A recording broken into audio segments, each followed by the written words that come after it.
Hi, Jack. Hi. Who's the most useless Jedi? Oh, God. Mannequin Skywalker. He just stands there. Well, we need to Oh get Jimmy dear. back. Let's get Jimmy back on Jimmy, I'm these. so sorry. I'm sorry.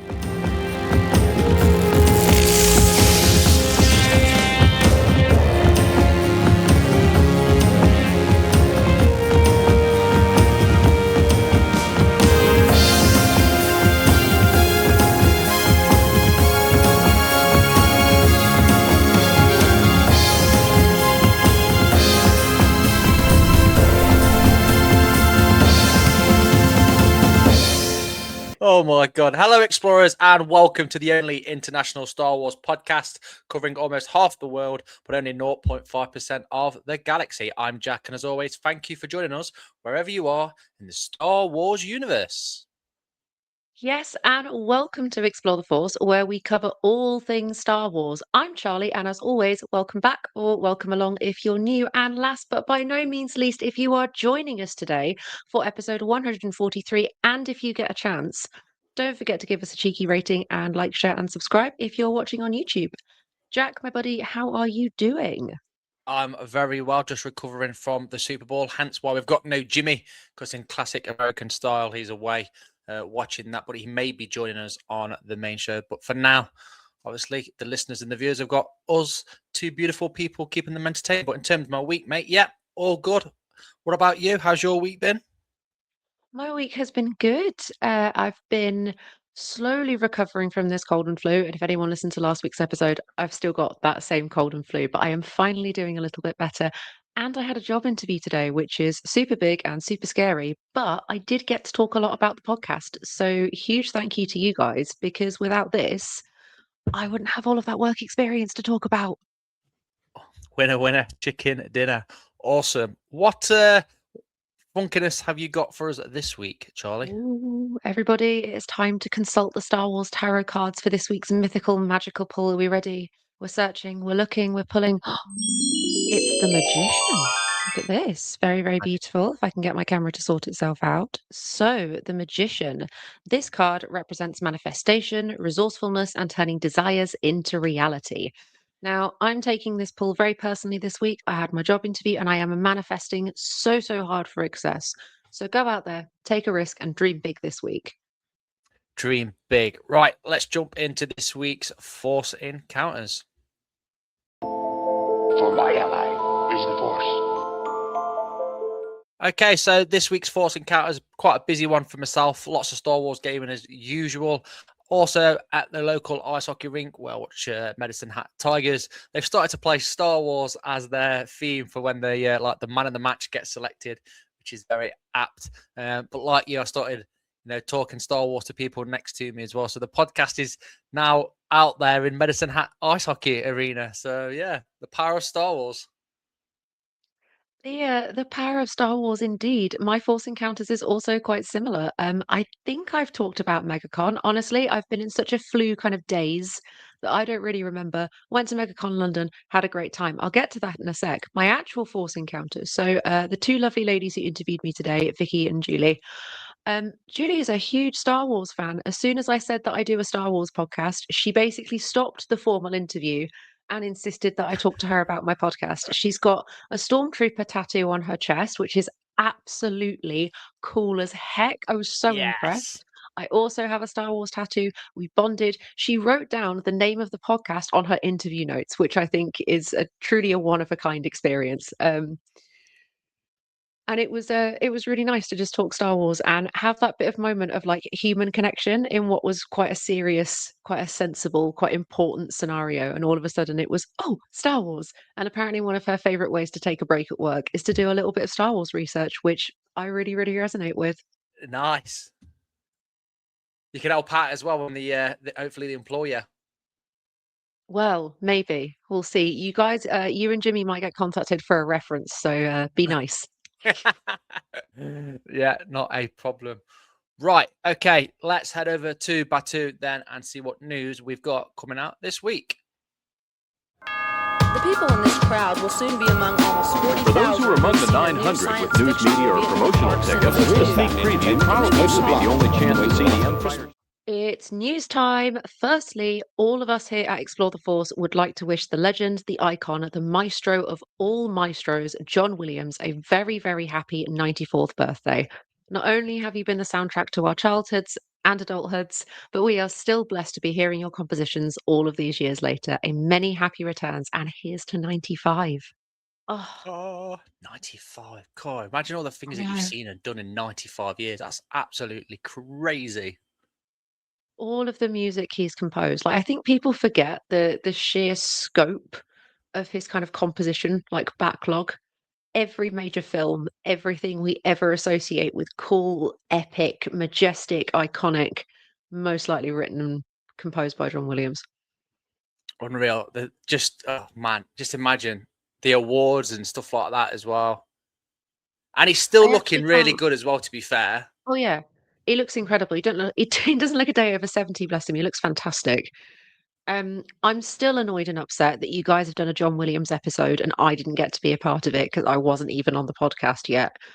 Um, but I will shout out my favorite Star Wars John Williams piece is a close tie between Across the Stars or Binary Sunset. There's just something about that clarinet solo in Binary Sunset that gives me the Yeah. goosebumps.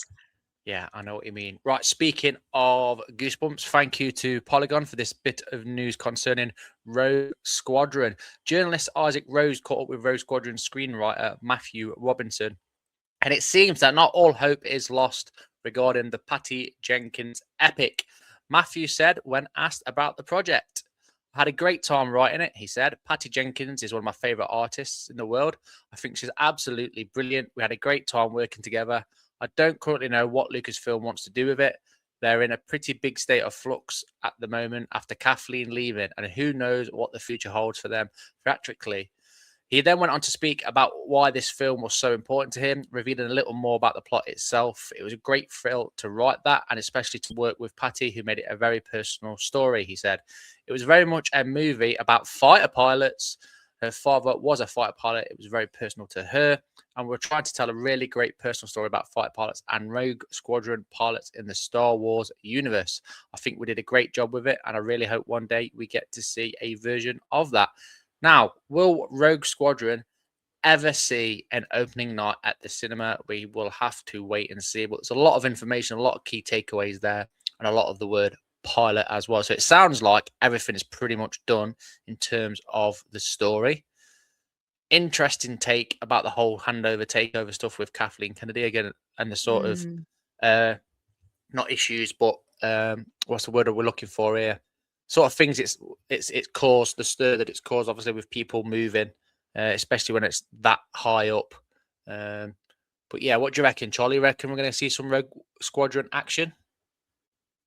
I think one of the big things, obviously, we're going to talk about this a little bit later in the main show, but especially with not only kind of the Star Wars changeover of Kathleen Kennedy to Dave Filoni, but also the Disney changeover as a whole, I think it's going to be really, really interesting to see what they do with all of these back burner projects, all of these things that are maybes, possibly coming soon, not quite ready yet, through the lens of who's currently taking over Disney. And I do wonder if not just the removal of Kathleen Kennedy, the retirement of Kathleen Kennedy, and also the retirement of Bob Iger from his like CEO position. I I hate to say it, there's a little spark of hope in me. There really is, to light a fire of a rebellion, because I think these things might actually be happening. I really think they're going to go through and go, you know what? Yes, yes, yes, yes, and yes. I think Patty Jenkins deserves a little more credit. I think this was obviously something that she was deeply passionate about and really, really, really invested in. And yes, I'm not the biggest fan of the Wonder Woman films, but I do absolutely respect her position as a director and a creative. And I think she deserves the chance to give this a go with Star Wars. Yeah, I really do. 100%. Yeah, and like they've mentioned in that article as well, she's made it quite a personal story to herself. And normally you find with things like that, there's a lot more care and attention put into things. And I'm pretty sure she'll understand the scope of the Star Wars universe. No, absolutely. I believe like Matthew himself is also a huge Star Wars fan, and this project has been deeply important to him as well, which I always like to see when the creatives are also really, really big fans of the source material. That's always so helpful and encouraging. So yeah, fingers crossed for Rogue Squadron. Fingers crossed for all of it, really.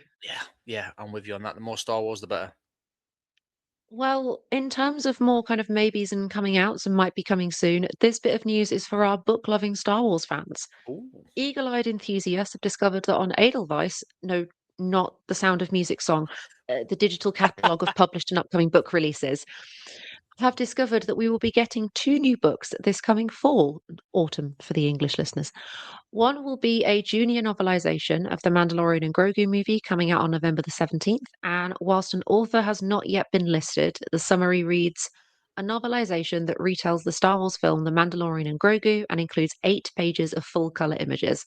Once a lone bounty hunter, Mandalorian Din Djarin and his apprentice Grogu embark on an exciting new Star Wars adventure. This junior novel retells the Mando and Grogu, directed by Jon Favreau, and is sure to thrill fans of all ages. Interesting. I wonder if that's already like in print or printed. Because if so, then surely someone's got a copy of what's happening in the film already. Ooh, that's a very, very good point, actually. Does anybody know? Can we get our hands on a copy, please? And thank you. Can you imagine the leak? Alongside Oof, this, oh, could you? surely not. Stop it. Stop it. Alongside this, a middle grade, which I think one of my American friends will have to explain to me, I'm assuming means like kid, like preteen age, Yeah. horror novel is set to release on the 1st of September. And again, we don't have a title, but we do have an author, Kirsten White, who is a prolific adult and YA author. She wrote Padawan, the story of Qui-Gon and Obi-Wan, which is one of my faves. And she also wrote Eyes of the Empire, which is a short story included in the From a Certain Point of View series. Oh, She also okay. has her own very successful YA novel series that's independent of Star Wars. She's very, very prolifically published, actually. The synopsis for this untitled horror novel reads Venture beyond the dark side in this chilling horror themed middle grade novel based on the Star Wars galaxy. Haunted by an evil presence, a young girl tries to solve a nightmarish mystery. Is her bogeyman a Sith or something darker? Horror readers and Star Wars fans of all ages will thrill to this fight filled middle grade novel. Now, listen, I'm Hmm. 31, and the majority of my fiction collection is made up of YA books. I will always and forever love reading young adult fiction. There is something about it that is so comforting and so enjoyable to me. And from what I've been looking at, there's quite a big gap in terms of Star Wars books for kids and teens at the moment. So it's nice to Mm. see that they're filling some of that in. We've also got the Eyes Wide Open, Eyes Wide, the romance novel coming out this year as well, which kind of adds into that space. Yeah. So I'd be interested to see what these ones are like. I'm sure I will end up adding them to my collection. Conspiracy theory time. This is all to test the water for a horror film. A horror film for Star Wars, Ooh. obviously. Maybe. Who knows? I don't know. I'm I going to chug it know out there. Andor's lent on some of those horror elements, which I really, really, really enjoyed. You know who Mm. I'd love to do a Star Wars horror film? Go on. Sam Raimi. Oh, what a shout. What a shout. Drag Me to Hell is arguably one of my favorite horror films, just visually more than anything else. Like there's something really, really specific about it that I adore, and I think he would do smashingly in Star Wars. Oh my goodness.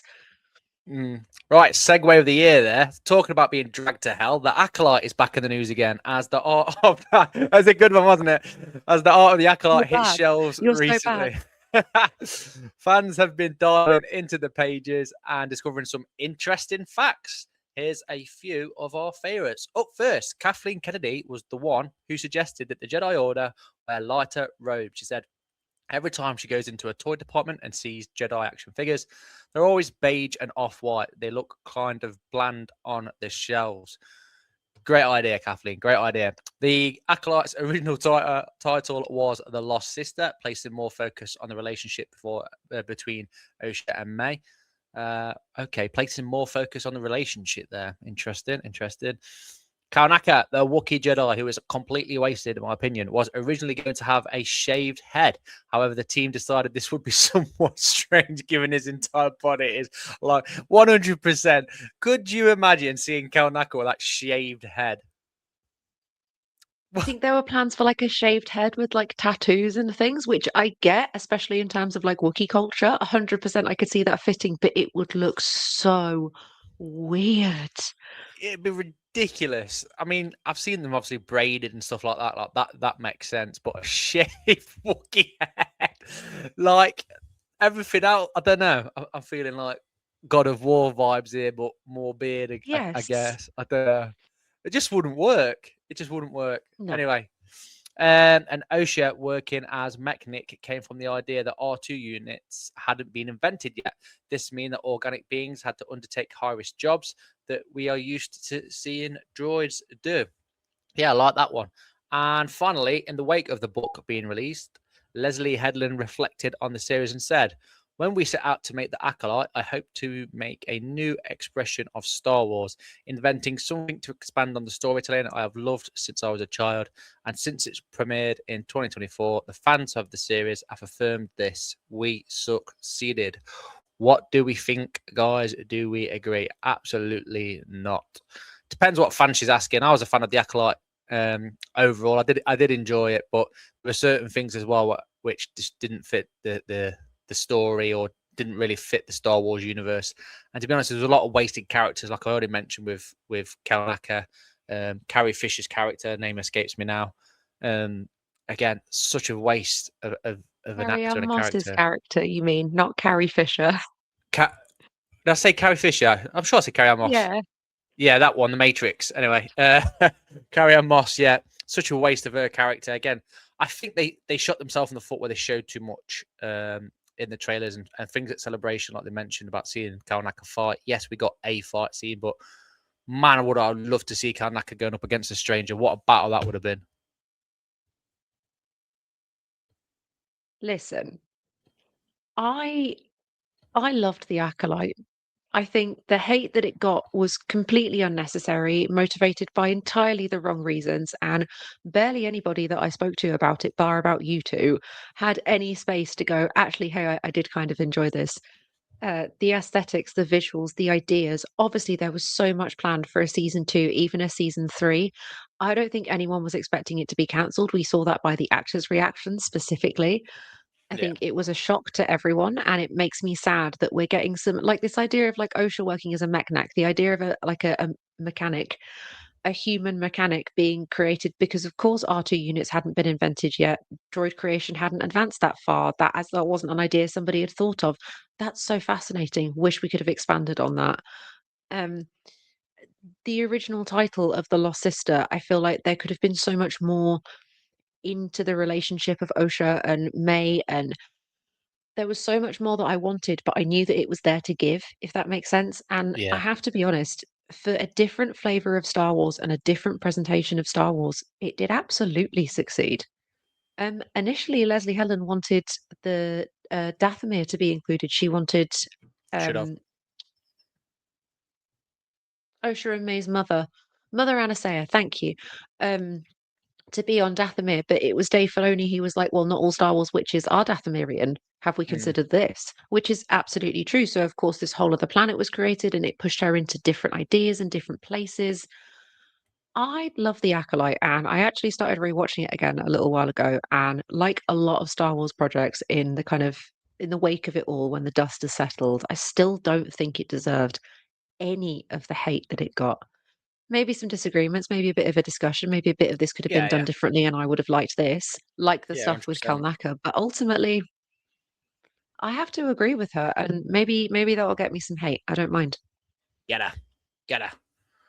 Right, what other news do we got, Charlie? Oh, this one is interesting. So, Dave Bautista and Jason Momoa both want to play villains in the Star Wars franchise. For people who do not know, and if you do not know, have you been living under a rock? Dave Bautista, also known as Batista, the WWE wrestler, and also Drax from Guardians of the Galaxy, and Jason Momoa, Khal Drogo, Aquaman, love him. Whilst in the full swing of a press tour for their new buddy cop movie, The Wrecking Crew, they appeared on Complex's Goat Talk, a YouTube series where acting icons discuss their all-time favourites. It's really good, by the way. Go and give it a watch. Momoa and Batista were asked to pick the one franchise they'd want to join. "We're both Star Wars nerds," Momoa said. "We're both in Dune, which inspired Star Wars, but it wasn't enough for us, was it?" Momoa asked Batista if he'd want to play a good guy or a bad guy in the franchise, to which Batista responded, "Bad guy. It's Yeah, always more fun playing a bad guy. Always, Momoa agreed. It looks like we're going up for the same role. Hmm. Now, I've been told via hologram from Commander Taylor that she does not want to see Momoa or Batista in Star Wars as she thinks they're overused in popular franchises. Now, crew, do we agree? Do we disagree? Go. Everyone's getting involved in Star Wars nowadays. It's turning into Marvel, isn't it? Where every actor wants a piece of the pie. If you like, I'm not against either of them being in Star Wars at all, but I think Batista would be a phenomenal Sith Lord. There's a Sith out there in the legends called Darth Sion. I don't know if you can be able to see that. Ooh. Yeah, pretty hench, missing an eye, very scarred. But again, I think with Batista's build, he'd fit that absolutely perfectly. Momoa, not too sure, maybe Darth Malik kind of thing, if you really wanted to get it, because obviously they're partners in crime, so that'd fit for that. But yeah, I'm not against that at all. What's your thoughts, Charlie? I mean, the more the merrier, to be honest. I love Dave Batista. I think he's a fantastic guy outside of his acting. I think he's a brilliant actor. I love him as Drax. I love him. I love him in his professional wrestling roles. Jason Momoa, I like him. Not the biggest fan of all of his roles. Loved him as Khal Drogo. Sort of kind of stops there for me personally. Yeah, yeah, Um, but listen, if Ryan Gosling, if Ken Barbie's not boyfriend can be in Star Wars, and if Matt Smith from Doctor Who can be in Star Wars, if yeah. all of these people that we associate so strongly with other characters can come and join Star Wars and be such like a crucial and enjoyable part of it, why not? Let everybody in. Let's go. Yeah, exactly. Look at the Phantom Menace, Liam Neeson and Ewan McGregor. They're Hmm. quite Hmm. big actors. So yeah, the more the merrier. Right. Speaking of the more the mall, do you get that over segue? Yeah. I'm Yeah, all over yeah. this stuff. He's It's a good. good He's one. good. He's so good. He's so good. We've got some Funkos coming up. So they've released previews of their bobbleheads for Maul Shadow Lord. Again, if you Ooh. can't see this because you're listening to it, essentially what we've got then is obviously the Maul Funko to begin with, and then it seems to go to some more Dathomirians, some more of Maul. I keep getting my words messed up with Maul and Maul here. Maul's brothers, if you like. Icarus is there. There's a different version of Maul. The Crow Inquisitor is also on there, and Rook Cass. Now we don't know too much about these characters. We do obviously know that the Crow was nailed down by Ahsoka.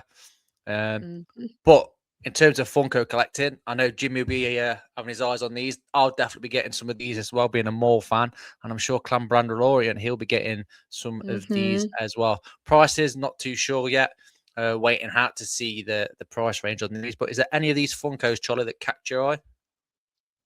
Um, I, as I'm not terribly familiar with Maul in the Clone Wars, I don't know who Icarus is, but I think his design's really cool. I like the half a face mask. That feels very ninja to me. I'm enjoying that. Yeah. Also, according to a lot of my other Star Wars friends, Rook Cast is an absolute baddie, and she's a really, really cool character, and people are really excited to see her back in this series. So I think Interesting, she would be pretty interesting. cool. Now, away from Maul and slightly more in the direction of uh, Grogu and the Mandalorian. A belated happy Super Bowl Sunday, everyone. This one is for you, Mike. Go Seahawks! Congratulations to everyone who participated and the winning team. And for any Star Wars fans watching this year's halftime show by a Grammy Award winning artist Bad Bunny, you might have spotted Pedro Pascal clearly having the time of his life, dancing with several other popular Latin American actors and artists. Personally, I want to see Pedro dancing in the background of more things. And do we think we'll get a dance break in Mando and Grogu? Hmm. I would love to see it. Also, a special thank you to Maddie slash Mad on the Moon for arguably the best meme from the whole Super Bowl, like father, like son. Nice. Like it. Absolutely delighted with this one. And speaking of the Super Bowl, go long into this week's main show. All right, folks. Usually the commercials during the game are a chance for another beverage of your choosing. A quick snack, a stretch of your legs, but when it comes to the Super Bowl, it's become a national tradition that this is when the film and TV companies bring out the big guns. And Star Wars and Disney Corporation have usually no different. However, this year the big screen, big game offering was more divisive than the results of the game itself. The game itself was not that. So, yeah. Yes, that's right. Fans all over the world were expecting a trailer, a good solid 2 minutes, 30 seconds of brand new footage, never seen before. But instead, what we got was something a little shorter and a little more nostalgic. 36 precious, expensive seconds directed by Jon Favreau of Mando, Grogu, Tauntauns, and the unmistakable voice of Sam Elliott, with a TV spot harking back to the older Super Bowl adverts from the past, evoking and parodying the nostalgia of like a Budweiser trailer. Now, the response to this has obviously been mixed. I think it's been mixed with us. I mean, I don't know how everybody feels about it, but some fans loved it, some hated it, and some were just really confused. I think that's where I sat. Mostly I was like, huh? As strange as the choice felt, it wasn't random. Lucas marketing brand leader Ryan S. explained that the creative goal was to tap into familiar Super Bowl energy while keeping things unmistakably Star Wars. He said, our creative and marketing team landed on a unique concept that gave a nod to classic big game spots of years past. It captured the warmth, the humor, and emotional connection between these two beloved characters and was the perfect next step for our campaign as we lead up to the big screen debut this summer. No. Oh, no. May isn't summer, is it? That I'm confused. Disney doesn't seem to know when summer is because, like, oh, Celebration is going to be in the summer and it's in April. I'm like, that's not the summertime. Yeah. No. June, July, and August. That's summer. Yeah, no, 100%. And from a branding point of view as well, I think this makes sense in the respect that those Super Bowl spots aren't cheap. I've read somewhere, I think it's between 8 to 10 million for a spot in the Super Bowl adverts, with more than 100 people that are watching, some of which don't even know what Star Wars is, let alone knowing that there's a new movie coming out. Now, I'm not going to paint the brush with anybody, right? How many Star Wars fans you know are also NFL fans as well? Obviously, you got myself, you, Jimmy, Mike. So there's 3. So 97 more? Yeah. Okay, 4. Sorry, Charlie. Charlie, you're not an NFL fan. Yes, I am. Go Birds. You always roll your eyes whenever we start talking football before we record. That does not make you a football fan. Yes, it does. Shut up. But my point being is, you know, they put a spot out there, 8 to 10 million. Yes, they've probably struggled in the past financially with the losses of the Disney streaming. So a lot of people would have tuned into this thinking, you know, this is going to be big. This is going to be, you know, quite explosive. Go on, Charlie. I would just like to say a little correction for Jack. That is 100 million people watching, not 100 people, because that would make it a very pathetic Super Bowl, surely. Really, it was pretty pathetic with her, but it was pretty bad.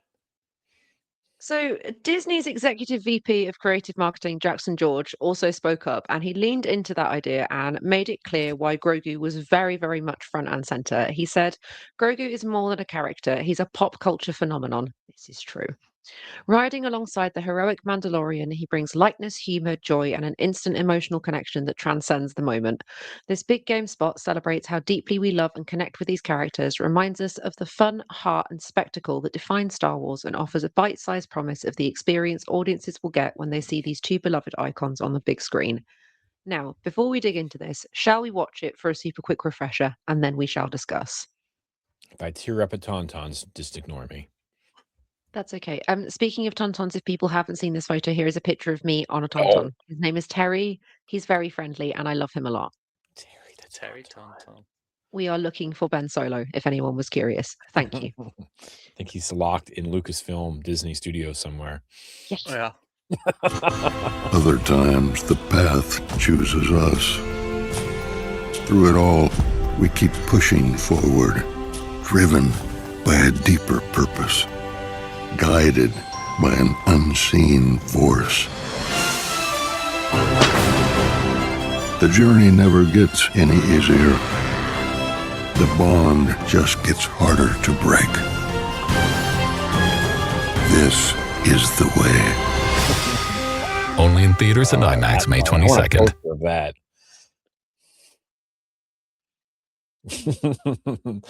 All right. So that's all well and good, but where are we emotionally? I feel different now than I did last night watching that. So I guess we got some discussion points. How are we feeling? Did we like it? Let's talk this because I had a weird feeling. How do we feel about it when we were watching it happen or not happen, I guess, in the Super Bowl? And then how are we feeling now about it, I guess, right? Is that Mhm. so Charlie, let's start with you because you're such a massive NFL fan. Yeah, I am. I think we should start with you. I actually stayed up all night to watch the Super Bowl. I didn't. I had a very early night.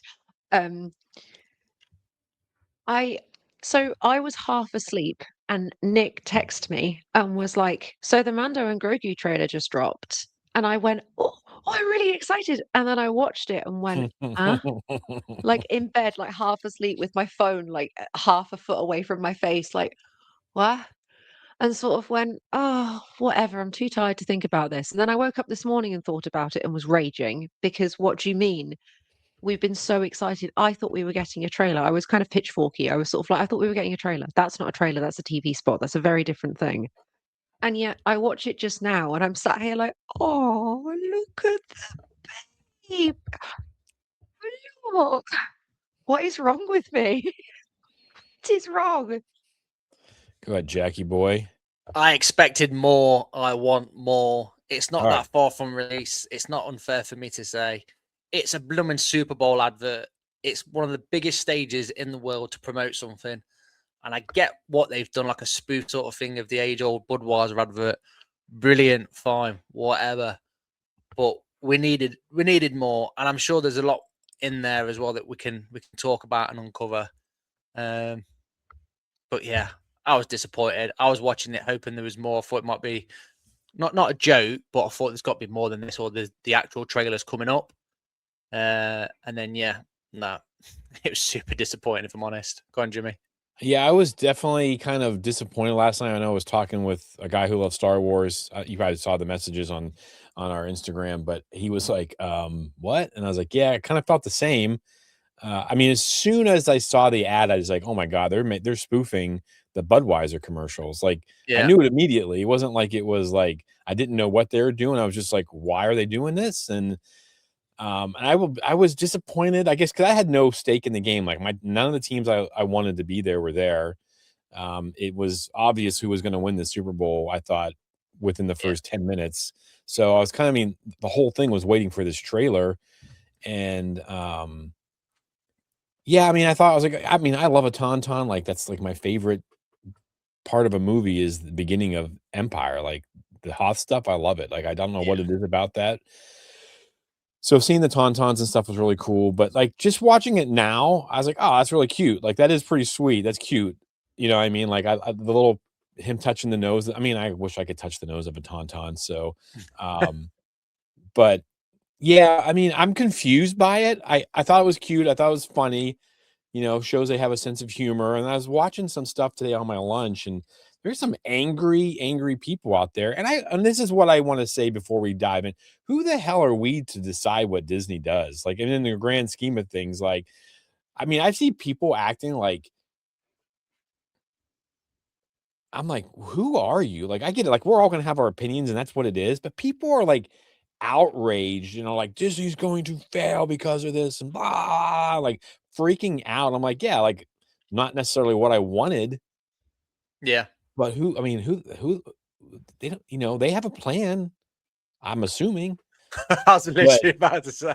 you know, like I don't know. I think people need to relax a little bit. And again, like if you're unhappy, like I was last night, like Jack, you were, Charlie, sounds like you were confused too. I think that's viable. Like your emotions are your emotions, but people just need to like check themselves a little bit. Like none of us are executives for This is true. Disney. You know what I mean? Like Yeah, the thing so. that bugs Anyways, me. but we'll get in. Yeah, I think we'll probably get into a little bit more of that now. But Get into the it. film, this is the problem, and I think Jack, like you kind of said it. The film is 3 months away. Yeah. Mhm. Usually, it has, but John Favreau does not like to give things up. I mean, this guy likes to keep things to the vest. He's an old school kind of guy. But should we have a full trailer by now? And is this one of those things where I mean, if you think about it, Disney has got people talking and Lucasfilm has got people talking just as much if we had gotten a trailer as if we hadn't. So now we're all fired up and we're on one side or the other. Oh, welcome to America.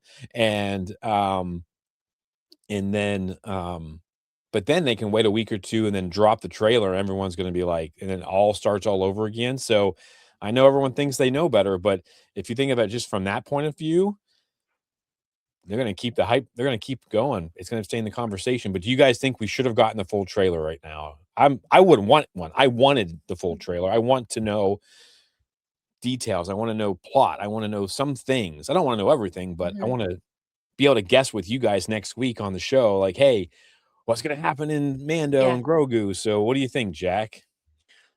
There's two things that bother me with it. And the first one being one of the biggest stages of the world.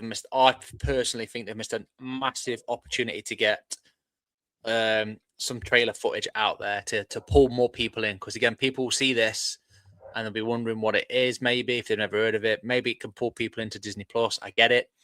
We've mentioned already it's like a rehash of a commercial already done. So I don't really get like. I'm not saying they don't deserve any plaudits whoever's done this, but you know, they've sort of stolen an idea and just put Star Wars on it. Brilliant. So it's not really original in my opinion. But my biggest concern again, and it's sort of with Brendan, a friend of the show, is I just want this to succeed because the amount of work and effort that he's told us about, people have put in, and the series itself is absolutely fantastic. I just feel with Star Wars at the minute, it's on such a fine balance. And you've already mentioned it as well with the trailer. Like fans are outraged over a trailer. Imagine the outcry if it goes wrong. And it goes back to the Acolyte stuff. And I keep going on about the Acolyte today. Is they showed us a lot in those trailers. Personally, again, I think too much. So they've got to find a fine balance. But then on the flip side of that is the reason they're not showing us more footage because there isn't really any footage that can top what we've already seen without giving too much away. I mean, the biggest secret that we know about that's already been revealed is Zeb's in it. But they are famous for giving us something we think's the big deal and then slapping us across the face with the other hand with something that's even bigger. So there's always a bigger fish. Yeah, there's always a bigger fish. But yeah, what about you, Chuck? I don't know. Like I hate to sit here and compare, but we're 5 months away from Supergirl, the new James Gunn film. Excuse me. And we've had 2 full trailers. We had a full trailer, just like Super Bowl adjacent trailer. I think it was even shown out to the Super Bowl, like a full-on trailer with plot and story and characters and all of that. And I think I know I'm being impatient and I know I'm maybe being a little bit selfish. I want more. This is the first Star Wars film to hit theaters since The Rise of Skywalker. We have been deprived. I want it, and I want it now. I don't mean to sound like Veruca Salt from Charlie and the Chocolate Factory, but don't care how. I want it now. All right. I mean, yeah. I mean, I want one too. I mean, and Jack, I think you said it too. Like the Super Bowl was pretty good platform. Yeah. I don't know if that gets everyone's attention, what they did. Like, it's funny. Like, you guys have to understand, like, the Super Bowl and the Budweiser horses. I mean, there have been, I can just sit there and think about they played one with the bird, right? They had the bird, they had the eagle. I mean, they have done things with these Budweiser horses that has just like transcended, like, America, this like just as America and all. I mean, and so I get when they say like it worked perfectly for what they're trying to do and what their plan is, because those emotions that those horses are supposed. I mean, it's those commercials are not about beer. Those emotions are about America, and I know we're international, but typically what America is supposed to stand for, that's what it's about, about helping one another, because that horse comes out and stands over top of that bird when that bird's being rained on, and then they become friends and they help each other through, and and that's what things are supposed to be. And there's so many great ones with dogs and all this kind of stuff, but I get that. But is the Super Bowl, was that enough to get a normal person's interest, or that just another funny commercial? I think It obviously I can't speak because I'm not American, but I do understand what you're saying. It ends up becoming kind of like this little slice of Americana that everyone's so unbelievably kind of familiar with. And this is the thing, the Super Bowl has become less about the sport, at least kind of outside of America. It's become less about the sport and more about the halftime show and the trailers. That's what people watch it for. Everybody now associates Super Bowl time means big trailer time, means everyone's going, and there's this expectation, not just on TV and film companies, but also on advertising companies. I know there was a lot of criticism this year about the use of AI again, as there was last year, Every other and commercial. it exactly, and it feels like that's taking away it these big film trailers became part of the tradition of the Super Bowl, added alongside these Budweiser commercials that make your heart smell, make your At my heart heart. make your heart swell with pride about the United States and all of this stuff. I don't know, it just I really get what they're trying to do, and I really admire something a little bit different, and especially like, yeah, Grogu is like a pop culture icon. People know who Grogu is, who Baby Yoda is, without knowing any context of Star Wars. That's how far that's transcended into kind of the zeitgeist and pop culture. This still doesn't feel like enough. I feel like if I watched this as not being a Star Wars fan, I would still be like, what? Huh? Yeah, I'm with Charlie on that. And like It's you already tricky. mentioned, it's all to do with the advertising. I mean, the Super Bowl adds nearly an hour onto your average NFL game, almost an hour. You Mhm. know, the trailer isn't that long at all. And then the marketing use of Grogu, like for me, it's been kicked to death at the minute. Like everything and anything Star Wars at the minute is great. And Grogu probably does sell, but yeah, I'd be interested to see where it's at in a few months' time. All right. Mm. I want to skip over question number 4. I'll come back to it because I think that's Mhm. important. But I think this kind of fits a little bit better. Are Disney handling the hype for this well? And then what would you do differently? And I'll just put this out there. If they knew they were going with that trailer, I would have paid the money to get that pushed at the very front, because that, if you don't hit right off the bat with commercials, like I'm pretty sure Solo was like the first commercial of the Super Bowl when it was released, but I'm not 100%. But the problem with it is like people start to lose interest, and it's not a great game, right? It wasn't a competitive game. Like, I mean, it wasn't a high scoring game, and it looked like it was closer than it was, but whatever. But that trailer came. When did that? Was that the first half? Or was that even in the first half of the game? I can't even remember. But it Yeah. felt like it was like in the third or fourth quarter for me, which is what, 2 hours later. If they would have dropped that, that was the first commercial out of the gate. That sets the tone. I mean, it would have kept everyone waiting the entire game for the actual trailer. But I think if they're going to do that, they should have put it sooner. And like, I mean, Yeah. they could have paid for that. So what do you guys think? Are they handling it well? What would you do differently? I mean, I think we know, so we can kind of keep this one short, but I think with what they're doing, the only thing I would have changed is try to get it pushed up closer to the beginning of the Super Bowl. So like that's the first or second commercial break. That's in everyone's memory. Bam, it's there. While everyone's still dialed in, because as the game goes on, people's attention spans who aren't Yeah. football fans, it just kind of starts to wander. So, and I do think though, like I said earlier, do this no matter what. Star Wars fans are going to complain. Some are going to like it, some aren't going to like it, but we're talking about it. That's what they want. People are making videos about it. People are making posts about it.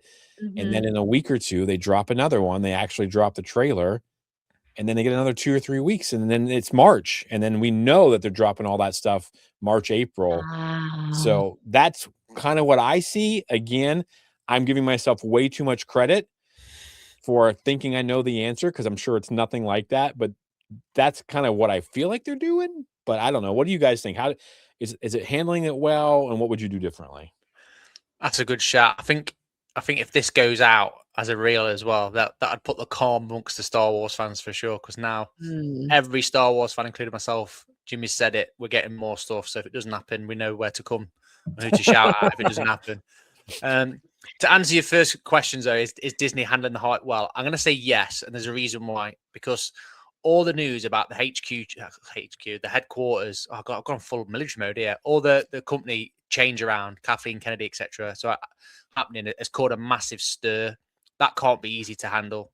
Obviously, they've probably known about it in advance. I get it. Is it bad timing though before a movie is released? I'd argue yes. What I'd do differently, I'd just put a trailer out. Like, it doesn't have to be even a full trailer or something. Even a celebration cut. Yeah. You know, that'd have fitted perfectly. So yeah, I think they're handling it as well as they can. Is what I'm getting at. Chuck. Well, again, I am not a marketing professional. I am not a advertising professional by any stretch of the imagination. I've seen a lot of people throwing around that like the average kind of Super Bowl commercial is 8 to 10 million for the slot. I would like to point out that as of about early 2026, Disney, like Walt Disney as a company, is predicted to be worth around 190 to 200 billion US dollars. And I need to stress this, the difference between a million and a billion you think is like pretty small. It's not. It's humongous. It's a lot So of I million. don't see why there's a lot of millions in there, a billion, if you will. I don't see why Disney can't throw a little bit more to put a little bit more in there. Like I put this down as one of our questions. I crave the celebration cut. I crave seeing a full high definition version of the celebration cut of the Mando and Grogu trailer because there's stuff in there that I have not seen that I want to see, and I've only looked at it like on like shaky over the shoulder recordings. Who did that? People took. Not Who from did us. that? Who did that? Not from us. Not from us. Definitely not from us. It was all over Twitter. I totally agree with I don't Charlie there. know. 100%. Sorry, Charlie. I totally agree with yourself because, like I've said, it's perfect. How many people are at Celebration? I have no idea how many people are at Celebration. It's got to be less than 10,000, I think. I don't know. Yeah, agree, not agree. I'll take, yeah. Let's have say no idea. 10,000, but then you're going out to the Super Bowl with 100 million viewers. I Just don't makes know. sense. I feel awful for complaining. Like I really do. I feel like such a brat for sitting here and being like, Yeah, I wanted a yeah. trainer. It's not fair. Why didn't I get no. Obviously they've got a plan. Jimmy is absolutely correct. I do feel a little soothed by the knowledge that well actually we'll probably be getting something like in a week or a couple of weeks and then it'll That extend old into man next month and then knowledge. we've got books and we've got comics and we've got this and this and this. Like it I mean, they drop it at the last week in February. You know, you have that hype for a week or so. You get the Shadow of Maul comic. I mean, they've got us kind of trickling out with everything. But the celebration cut, though, like Jack, I mean, I remember it. The only thing that I can think of that was really different or good about that was that weird the little chicken walker thing. I don't even know what those things are called from the Clone Wars. Yeah. And that looked fake as hell. Like it didn't look good. It looked like some bad CGI that they threw in there real quick before Celebration because they knew they needed something. But there was nothing in it that was really that I don't think that we've seen except for that. I can't remember the whole thing personally, but that's the only thing that I remember seeing. I was a little hyped for because it was like Clone Wars connection, but I mean, I don't know. Maybe that's why they've not shown it, and they've probably thought, you know what, it does look pretty bad. I don't know. So, how do you think this compares to previous marketing for other Star Wars projects? Jack, you kind of talked about that a little bit. Like, I feel, I'll be honest with you. You know how like towards the end of Tross, like they released the first like 15 minutes or 5 minutes of Tross. Like we knew that opening scene of Kylo Ren fighting. A Fly Now is out there. I mean, you knew the whole the first act of the film was out on YouTube. Yeah. You didn't know how to piece it together. But I'm like, that's way too much, right? Like, isn't that way too much? And then the same thing for the Acolyte. Like, I loved the Force Fu stuff. I mean, I loved it. It's like combining some of my favorite stuff, like, the old Bruce Lee martial arts films and in the Force and the Matrix and everything. But I got to see both of the really good ones. And I probably watched them 100 times before the show even came out because I got the whole thing on the Acolyte. So I understand our culture now is like, gimme, gimme, gimme. We got these spoiled little rats above me on the video. You can tell these youngsters up here that don't remember the dark times. So, but I think that this could be better because think about this. Like if they keep trickling stuff out and people are still angry or whatever. People are still talking about it. You know what I mean? Like they're doing something a little bit different than they have. I don't want all that information. I don't want to go into Mando and Grogu knowing everything. I think it kind of ruined the Acolyte. I think they would have been more hype if that would have come out. Yeah.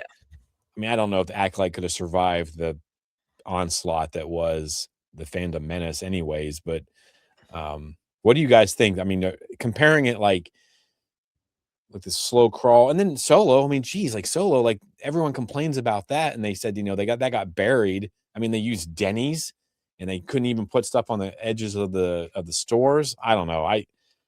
I'm fine with it. We know that there's a massive amount of things being released in March, April, and May. So what do you guys think? I mean, I know that you guys are eager, like everyone is. I am as well, but I mean, what do you think?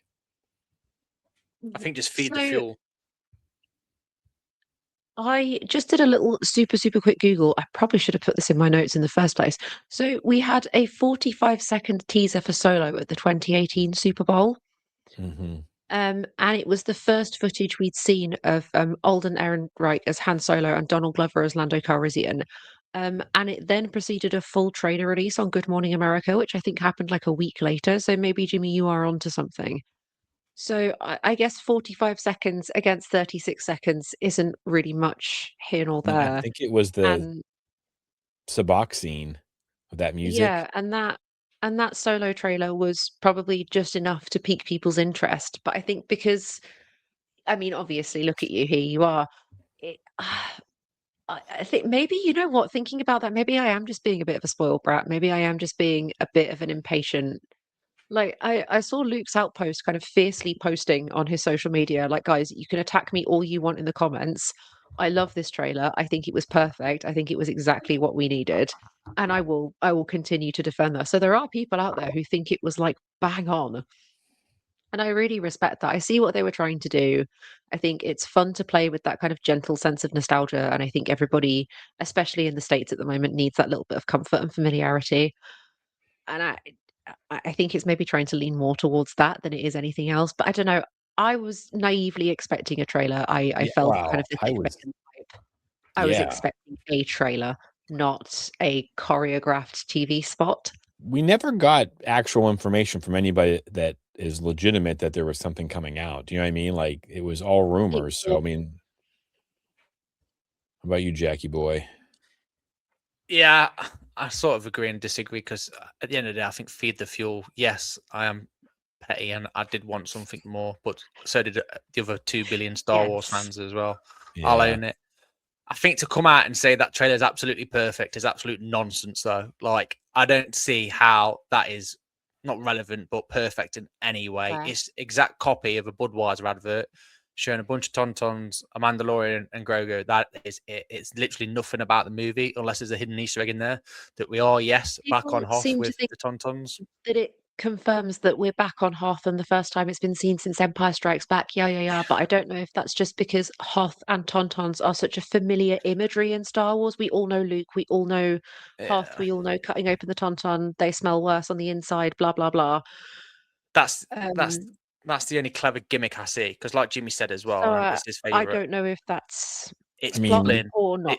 It's pulling on the nostalgia for the old fans of Hoth, the Tauntauns, and the nostalgia for the newer fans of Baby Grogu. That's all I can see as a clever little marketing tool. Does Disney not do that solely with everything they ever make, ever, including the parks? The whole thing is to milk our nostalgia glands until we're in some kind of coma. Like milk is running dry. Yeah, I mean, I think that's one of the reasons like everyone's kind of eager for Starfighter because it's not nostalgic. Supposedly, we'll see. They could be lying. They could be lying to us straight to our faces. But is the fans' disappointment valid, or are you guys just? Well, I'm not going to say we. I'm going to say, are you two just impatient? Yeah, 100%. I'm clinically impatient, Jimmy. That's my problem. No, I'm disappointed, but yeah, I get it. I mean. Yeah, I mean, I think if you want to be disappointed. Like that's fair. Like that's your feelings. Like I'm not going to sit there and take that away from you and stuff. Like I thought we were going to get a trailer a little bit later on. It was going to be one of those things where it was like, oh look, because a lot of those things was like trailer now on YouTube. You know what I mean? I think that's kind of a lame way for Disney, who's like you said, worth gajillions of dollars. So, but Mhm. I don't know.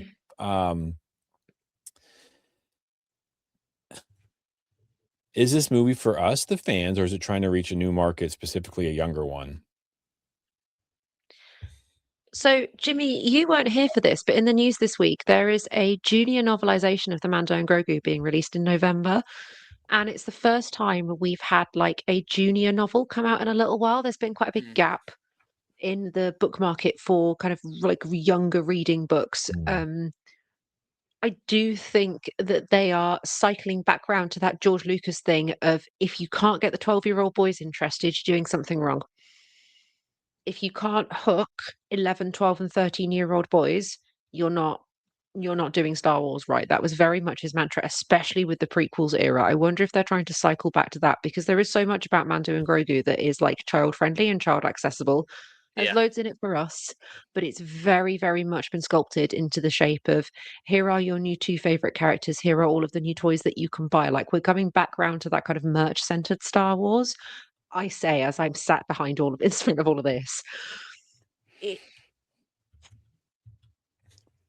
I don't want to say we're getting lost because that feels again really selfish and really, really bratty. The more Star Wars fans, the merrier. The more people we can bring in, the better.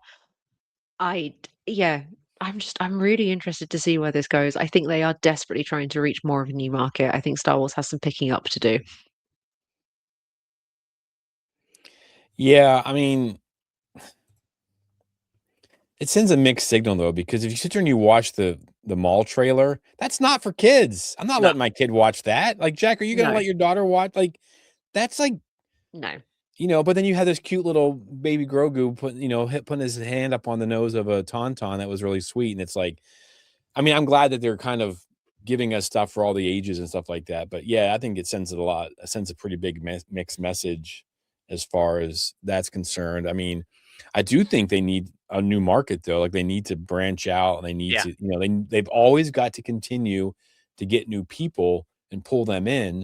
Mm, And I don't know if a young kid really, the parents are laughing about the Budweiser stuff, but then are the kids, are they even watching at the point how late this trailer came out? Yeah, I don't know. There has been, Audible books. We had that Ray one. We've had a couple short, like 3 to 4 hour books. And I know that doesn't sound short, but that's pretty quick on Yeah. Audible. But I'm like, I don't know how many kids are actually reading. As a guy in the classroom, like I don't know how many kids are actually reading. I don't think I was at that age, and then I didn't even have near the distractions that they have today. So I don't know. It's a crazy thing, and it's kind of funny. The more I think about it, the more we talk about it. None of the kids at school were talking about it. I know I'm a ton of Star Wars fans that I know of in class, but nobody was talking about it. It No. wasn't. I do you asked, but think? here's the thing too: is I asked the kids like each. I was like, hey, because I wanted to ask them. I was like, hey, like, what was your favorite commercial? And most of them hadn't watched the Super Bowl, and then when they ones they did, they all. I think the 3 or 4 kids in each class was all the Pepsi commercial with the Coca-Cola bears, which I thought was blasphemous. So, but hilarious. So I don't know. Like, I don't know who was watching that Super Bowl. Who is this film for ultimately? I think that's the thing I'm finding difficult to pinpoint. Yeah. Like, obviously doing this podcast and like we learn about sort of like what's our target market, what's our target audience, where's our niche, all of these sorts of things. Like, I know I've seen a lot of people saying again, like the conversations being brought up that kind of Mando and Grogu, this film in itself is kind of semi obsolete because it was meant to be a TV series and then it wasn't and then it was and then it got turned into a movie and where are we going with this? What is the point of this? Are we still? I think I'm frustrated that we're still in that space of tying up loose ends from the Clone Wars. Like, guys, come on now. No disrespect to Maul Shadow Lord. I know that's and no disrespect to the Clone Wars. Please don't eat me alive. But I don't know. I think that's a question we're going to be asking ourselves in 4 or 5 months' time: is should the Mandalorian and Grogu just stuck as a TV series, or was the film necessary? I think that the film is because they wanted to get something out there. Like I Yeah, mean, I think it was cheaper than making a series. I mean, the quite budget for it possibly. was crazy low for the movies that we've been seeing lately. I mean, it wasn't even 200 million, which, I don't understand why movies like cost so much. I mean, you sit there and you look at certain things and they look beautiful and they don't cost nearly as much. Yeah. But I mean, that's like, again, I don't know. Like, I don't have the answers to that. I don't know why they spend so much or why they need to, or they don't plan things out. But yeah, it's a curious thing, but again, coming back around to that trailer, so many questions, so many Mhm. things. And, Mhm. you know, did they not want to compete with the game in the Olympics? Because it was an Olympic year. I mean, people's focus is there all over the world. I mean, but if it's that, why aren't they pushing commercials out during the Olympics on NBC or Mhm. Peacock or whatever? Because then Yeah. that's where you're going to grab people. So I don't know. I'll be curious. I will be curious with what happens in the next 2 weeks if we get something new or we get something, because they leaked a Lego today. So there's a Mando Yes, Lego that Lego. and I Lego's the biggest spoiler leaker yeah, out it there. really can be. So I don't Yeah. know. We'll see. I mean, I'm curious what everyone thinks. And we got all the generations here, really. Like, we got a kind of wide gap. And I would be curious to like talk to some younger kids and be like, what do you think of Mhm. this? And they'd be like, I don't know. Mm. So maybe I'll show it to my nephews and see what they think. It's a good shout. It's a good shout. Like Jimmy said, I'd love to hear your thoughts, opinions on the trailer and also this week's show. Is there anything else that we want to go through with this? I fear if I keep talking about it, I'm just going to end up winding back round and getting annoyed again and just being That's sat where there I'm like, at. "What? That's where What I'm is at. this?" Yeah. Awesome. Right. If you have any questions or just want your voice heard, then DM us on our social media or send us an email or voice note at exporttheforce@gmail.com. And remember to like this episode, share it with Star Wars friends and family, and to follow us on all our social media platforms. All you have to do is search Explore the Force, all one word. And if you're watching on YouTube, don't forget to like, share, and subscribe. And check out exploretheforce.com. Also, if you want to show your support and spread the word around by image as well as voice, then head on over to Redbubble and search Explore the Force, where you can purchase unique merchandise. And a massive thank you to everyone interacting with us via our social media. You keep this podcast amazing. And remember, first and foremost, patience, Padawans, patience. Patience. And finally, you've been listening or watching Explore the Force. We have spoken. We'll see y'all next week.